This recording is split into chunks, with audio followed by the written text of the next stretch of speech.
Happy 9th day of December, everyone. My name is Sarah. Welcome back. Before we begin, I would like to remind you all that the recipe is in the description below, so you don't have to jump around in the video trying to follow along with ingredients. You can write them all down beforehand. So today, I am bringing you my brother George's top Christmas cookie pick. We're going to be making Russian tea cakes. They are a wonderful shortbread type cookie, and I can't wait to share them with you. So, wash your hands, grab your gear, and I will see you all in the kitchen. What you're going to need is a cup of softened butter,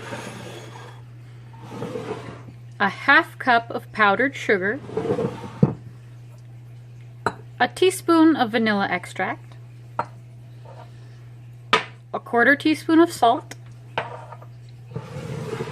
2 1/4 cups of flour, and a half cup of pecan meal.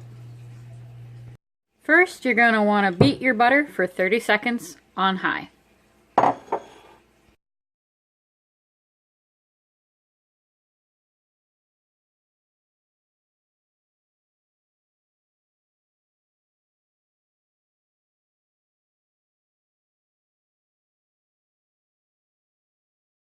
Now that that's done, add your powdered sugar and beat it until it's nice and smooth.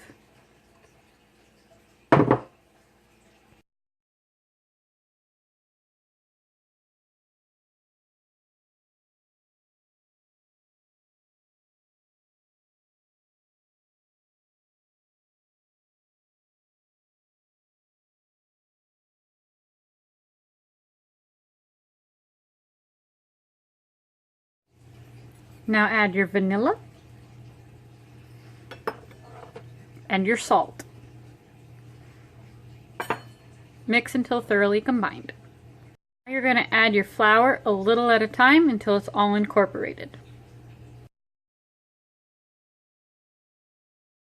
Once you've mixed in all your flour, your dough is going to be very dry and powdery.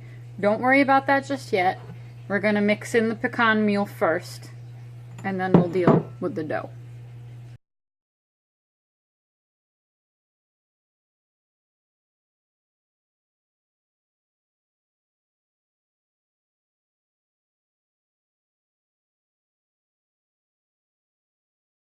Now that your pecan meal is thoroughly mixed in, start to work the dough together with your hands. If your dough is still a little too dry and powdery, you can add up to 3 more tablespoons of butter to get it to come together easier.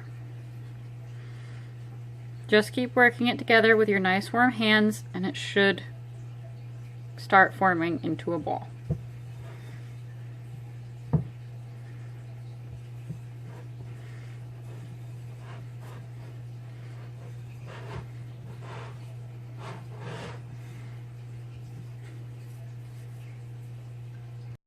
So I wound up having to add 2 more tablespoons of butter to mine, but the dough came together very nicely.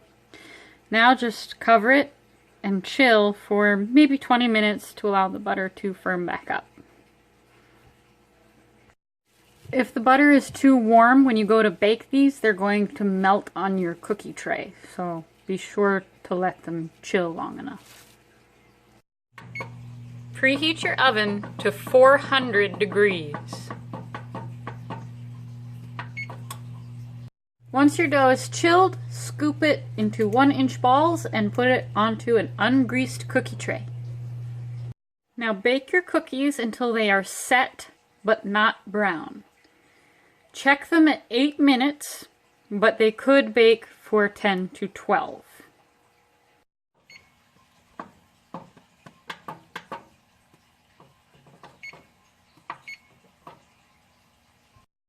Now, if you're like me and you forgot your dough in the fridge a little too long, it's gonna crumble like this. It's a little too cold and a little bit dry, but you can still smush it into a cookie. So don't worry. It just takes a little bit more work. Now mine were done at 8 minutes, and you can see where it melted a little where the butter wasn't quite properly mixed in. So tea cakes are going to be extremely tender when you first take them out of the oven. Be gentle with them when you're moving them to your wire rack. Now transfer all your cookies onto your wire rack.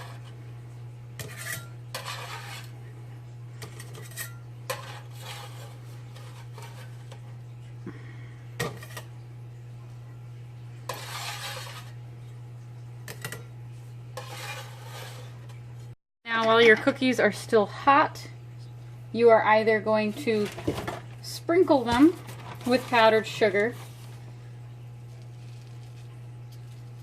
like this, or you can roll them in powdered sugar. Once they've cooled completely, you will roll them in sugar again before storing them in an airtight container.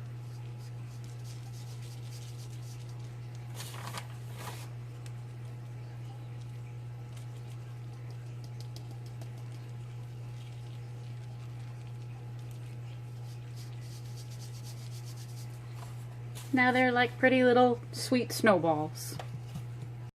Line the container you're going to be using with wax paper and give it a very light sprinkling of powdered sugar before storing your cookies.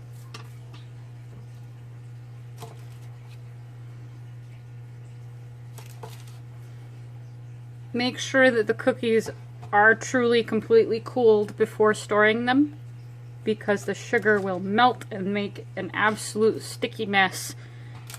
Your cookies will still taste good, but you'll have to peel them out, and they'll have a thick layer of mushy, sticky sugar on them. Hey look! Stripes and polka dots! So there they are, all nestled into their bed of sugary snow. And wouldn't you know it, there was one that wouldn't fit. You know what that means? It means the baker gets to enjoy one of her cookies.